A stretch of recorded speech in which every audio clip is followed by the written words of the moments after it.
Finally 2 इस्तीफा गिर गया है।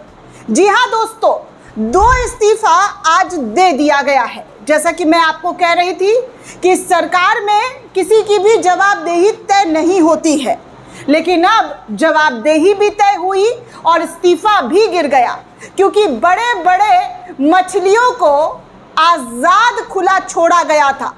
और उस बड़े मछली के बुरे दिन तब शुरू हुए दोस्तों, जब राम मंदिर में महाडकैती का खुलासा अखिलेश यादव के जरिए किया गया, आरोप लगाया गया था। उसके बावजूद भी कई दिन बीत गए, एसआईटी की जांच हुई, यहाँ तक कि पीएमओ ऑफिस को जानकारी देने से भी मंदिर ट्रस्ट के चंपत राय ने मना कर दिया।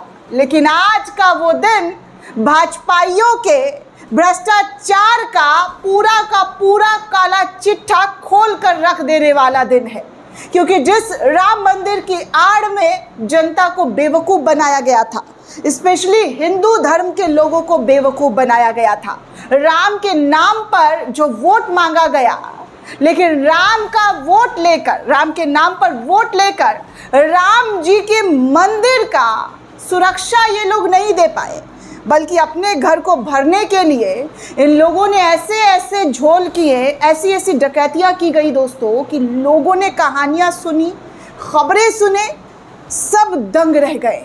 सब के सब दंग रह गए कि भैया इतना बड़ा घोटाला मंदिर में हो रहा था दोस्तों, मंदिर के अंदर।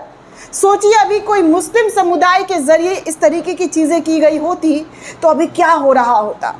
कितने बड़े बड़े धाराओं के साथ उनको जेल की सलाखों के पीछे डाल दिया गया होता। लेकिन यहाँ पर लीपापोती की जा रही है, जैसे तैसे सारे मामले को दबाने की कोशिश की जा रही है। लेकिन मामला दबा नहीं दोस्तों, हर धर्म के लोग इस पूरे मामले पर जांच की मांग करने लगे, स्पेशली जिन्होंने राम मंदिर में चंदा दिया।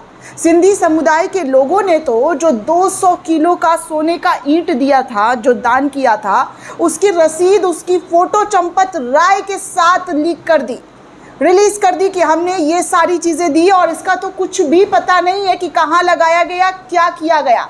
ये सब हो रहा था दोस्तों भगवान के नाम के पीछे। जी हाँ, भगवान का नाम लेकर ये सारा खेल खेला जा रहा था। और आज फाइनली 2 लोगों ने इस्तीफा दिया है, जिनमें चंपत राय, जिन पर आरोप लगा है कि उन्होंने कैसे राम मंदिर के नाम पर चंपत करके जनता को चूना लगाया था, राम भक्तों को चूना लगाया था। और चंपत राय के ज़रिए इस्तीफा इस वक्त हो गया है। अभी की बड़ी खबर, बड़ी जानकारी आपको दे दूं कि दनादन 2 इस्तीफा गिर गया है और इस्तीफे से भाजपाइयों में भी हड़कंप मच गई है। अब तक तो दोस्तों कहा जा रहा था कि चंपत राय और धर्मेंद्र प्रधान जैसे लोग इस्तीफा नहीं दे रहे थे। ये लोग सब अपने अपने काम में कितने एक्सपर्ट हैं आप समझ सकते हैं। राम जपना और पराया माल अपना कैसे कर रहे थे, ये एक खबर से आपको समझ में आ गया होगा कि लोगों को बेवकूफ़ बनाने की पूरी तैयारी कर ली गई थी। लेकिन जनता जब जागरूक होती है ना, जनता जब सवाल पूछना शुरू करती है ना दोस्तों, तो ऐसे चेहरों पर जो राम के नाम पर अपना घर भर रहे थे, अपने लोगों का घर भर रहे थे, सबका भांडा फूट गया। दरअसल दोस्तों राम मंदिर ट्रस्ट से, जी हाँ, राम मंदिर ट्रस्ट के ट्रस्टी जो है चंपत राय और अनिल मिश्रा ने आज इस्तीफा दे दिया है।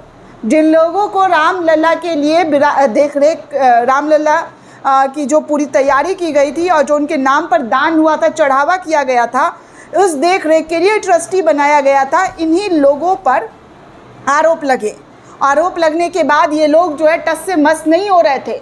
यहाँ तक कि इन लोगों को बीजेपी की तरफ से भी कुछ नहीं कहा जा रहा था। बस जैसे तैसे करके मामले को शांत कराने की कोशिश की जा रही थी, लेकिन मामला शांत नहीं हुआ और आज इस्तीफे तक पहुंच गया। चंदा चोरी में मंदिर ट्रस्ट पर सवाल उठे, मंदिर ट्रस्ट ने ही एसआईटी जांच की मांग की और मंदिर ट्रस्ट के बेदेन सदस्य को ही एसआईटी जांच की रिपोर्ट सौंपी गई, जिसके बाद मामला और ज़्यादा बढ़ता गया और बढ़ते यहाँ तक पहुंचा कि अब चंपत राय और अनिल मिश्रा जैसे लोगों को, जी हाँ, उन लोगों के नाम सामने आए और नाम सामने आने के बाद ये लोग तब भी इस्तीफ़ा नहीं दे पा रहे थे। तब भी इनका इस्तीफ़ा नहीं हो पा रहा था, लेकिन दबाव पड़ने के बाद जो है इस्तीफ़ा हो गया है। दरअसल दोस्तों आपको बता दूं, अयोध्या राम मंदिर में चढ़ावा चोरी के मामले में एफआईआर के बाद राम मंदिर के तीर्थ क्षेत्र ट्रस्ट के महासचिव चंपत राय और अनिल मिश्रा का आज इस्तीफा हुआ है। आज उन्होंने इस्तीफा दिया है। सूत्रों के अनुसार दोनों के साथ ही गोपाल ने भी इस्तीफा दे दिया। हालांकि इस्तीफे पर अभी कोई कुछ नहीं बोल रहा है, सबने चुप्पी इख्तियार कर रखी है। इस्तीफे पर कोई आधिकारिक पुष्टि भी नहीं हुई है। दरअसल ट्रस्ट के द्वारा कराई गई एफआईआर के बाद 8 आरोपियों की गिरफ्तारी के बाद विपक्षी दलों ने बड़ी मछलियों को बचाने और बचकर निकलने का आरोप लगाया था, लेकिन अब विपक्षियों के दबाव के बाद इन आरोपों को जी हाँ सही सिद्ध होता हुआ देख जैसे तैसे करके दबाव बना, प्रधानमंत्री नरेंद्र मोदी पर दबाव बनाया गया और दबाव बनाने के बाद इन 3 लोगों का अभी तक इस्तीफे का नाम आ रहा है, जिनमें चंपत राय, अनिल मिश्रा और गोपाल नामी शख्स ने इस्तीफा दिया है। आपको बता दूं कि गुरुवार को श्री राम जन्मभूमि तीर्थ ट्रस्ट की ओर से 8 लोगों के खिलाफ एफआईआर दर्ज कराई गई थी। एफआईआर दर्ज कराने में भी एक लंबा वक्त बीत गया दोस्तों। लगातार कहा जा रहा था कि एफआईआर हो, जेल की सलाखों के पीछे ले जाया जाए, इनसे जांच पड़ताल किया जाए, पूछताछ की जाए, लेकिन तब भी कुछ नहीं हो रहा था। बिना किसी पर नामजद किए हुए इतिहास में पहली बार ऐसा हुआ दोस्तों कि एसआईटी की टीम बैठा दी गई और टीम बैठने के बाद क्या हुआ कि एफआईआर तक नहीं हुआ, लेकिन फिर विपक्ष ने कहा, लोगों ने कहा कि ऐसा कैसा जांच हो रहा है, हमें जांच पर ज़रा सा भी आरोप नहीं। बड़े बड़े महंतों ने सवाल खड़ा करना शुरू कर दिया कि भैया कैसा जांच हो रहा है, जिन जांच को लेकर हमें समझ में ही नहीं आ रहा है कि ये जांच हो क्या रहा है, किसको जी हाँ किसके ऊपर गाज गिर रही है, बल्कि छोटे छोटे लोगों को मोहरा बनाकर आगे कर दिया गया। लेकिन अब कहा जा रहा है दोस्तों कि ट्रस्ट के सदस्य कृष्ण मोहन की तहरीर पर श्री राम जन्मभूमि थाने में कल रामाशंकर यादव उर्फ टिन्नू यादव, अनुकल्प मिश्र, अविनाश शुक्ला, करुणेश पांडे, लवकुश मिश्रा, रमाशंकर मिश्र, सुभाष श्रीवास्तव और मनीष कुमार यादव नाम के व्यक्ति और कुछ अज्ञात लोगों के विरुद्ध एफआईआर दर्ज की गई। इसके साथ ही जी हाँ इसके बाद जैसे नाम इन लोगों का सामने आया, विपक्ष ने कहना शुरू कर दिया कि भैया जो बड़े मछलियाँ थी, जो बड़े शार्क थे, उन लोगों को बड़े ही शार्प तरीके से बचा लिया गया। इसके बाद कहा जाने लगा कि इस तरीके से कैसे मतलब लोग विश्वास करेंगे कि बड़ी मछलियों को जो है बचाया जा रहा है, छोटी मछलियों के नाम आगे कर दिए गए। इसके बाद दोस्तों नामजद आरोपियों को पुलिस ने गिरफ्तार किया और आरोपी पुलिस हिरासत में है और पुलिस मामले के संबंध में उनसे पूछताछ कर रही है। इससे पहले प्रारंभिक रिपोर्ट में एसआईटी ने ट्रस्ट और पदाधिकारियों की भूमिका का भी जिक्र किया था। खरीदारी, निर्माण, दानपत्र की रकम, आभूषण, रत्न और चढ़ावा सामग्री की गणना के तरीके और भौतिक ऑडिट पर भी सवाल उठाए थे। विस्तृत जांच में एसआईटी हर एक आरोप के संबंध में पता लगाएगी कि कितना सही और कितना झूठ था। यहाँ तक कि लोगों ने, अखिलेश यादव ने भी स्पेशली कहा था, जिन एसआईटी की टीम को लाया गया है उन पर भी उन्हें शक है। जी हाँ, उन पर भी उन्हें शक है और वो जी हाँ वो जिस तरीके की चीज़ें कर रहे हैं वो नहीं समझ पा रहे हैं कि आखिर भाजपा के लोग बचा किसे रहे। खैर एक और यूज़र है योगी आदित्यनाथ का ये बयान आप यहाँ पर सुन सकते हैं, उन्होंने क्या कहा है। और अयोध्या के बारे में जो कदपे समाचार मिल रहे थे, हमने कहा था एसआईटी गठित की गई है। एसआईटी की रिपोर्ट आने के साथ ही हमारी कार्रवाई भी प्रारंभ हो जाएगी। और आपने देखा होगा एसआईटी की रिपोर्ट आई, तुरंत कार्रवाई प्रारंभ हो गई। और मैं आश्वस्त करता हूं, जो मैंने कहा था, दूध का दूध और पानी का पानी हम करके रहेंगे। सुना दोस्तों, यही यूजर ने लिखा कि एसआईटी की प्रारंभिक रिपोर्ट के आधार पर हुई पहली एफआईआर के बाद देवरिया में सीएम योगी आदित्यनाथ क्या कह रहे हैं। अयोध्या में हम सबकी आस्था की प्रतीक है, अयोध्या पर आपेक्ष मत करो, श्री राम की मर्यादा का पालन करना सीखो। मैंने कहा था कि एसआईटी की रिपोर्ट आने पर कार्रवाई होगी और एसआईटी की रिपोर्ट आई है और कार्रवाई प्रारंभ भी कर दी गई है। जो लोग आज आक्षेप कर रहे हैं उनकी मंशा अच्छी नहीं है। ये वो लोग हैं जो भगवान राम को नकार चुके थे और कहते थे कि राम हुए ही नहीं। ये लोग अयोध्या को नकारते थे। दूसरा पक्ष वो है जो जय श्री राम पर लाठी गोली चलाते थे। तुम बताओ हमें आस्था।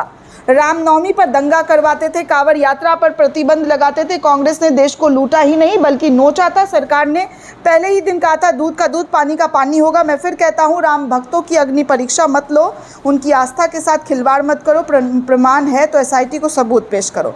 ये सारे बड़े बड़े डींगे जो हैं योगी आदित्यनाथ के जरिए हाँकने शुरू कर दिए गए हैं। दोस्तों सोच रहे हैं आप, मतलब ये अभी भी मानने को तैयार नहीं है। ये अभी भी विपक्ष पर ही आरोप गढ़े जा रहे हैं कि विपक्ष की गलती है, विपक्ष राम भक्तों के साथ जो है उनका ये कर रहे हैं वो कर रहे हैं। सोच सकते हैं दोस्तों कि ये क्या है, ये किस तरीके के लोग हैं। सारा का सारा, जी हाँ, सारा का सारा सच लोगों के सामने आ गया है, लेकिन अभी भी इनकी राजनीति जो है ख़त्म ही नहीं हो रही है। आप लोग राम के नाम पर वोट मांगे थे और आप लोगों ने राम मंदिर को कितना सुरक्षित किया, सब कुछ सामने है, लेकिन बयानबाजी और गल्लेबाजी में इनकी कभी कोई कमी नहीं आती। दोस्तों कोई एक कमी नहीं आती है जिसमें इनको कहा जाए कि भैया कुछ तो बढ़िया, कुछ तो बेहतर किया होगा। खैर दोस्तों, ये पूरी रिपोर्ट आपको कैसी लगी हमें कमेंट करके ज़रूर बताइएगा। साथ ही साथ चैनल को ज़्यादा से ज़्यादा लाइक, शेयर और सब्सक्राइब करना बिल्कुल भी ना भूलें। शुक्रिया दोस्तों।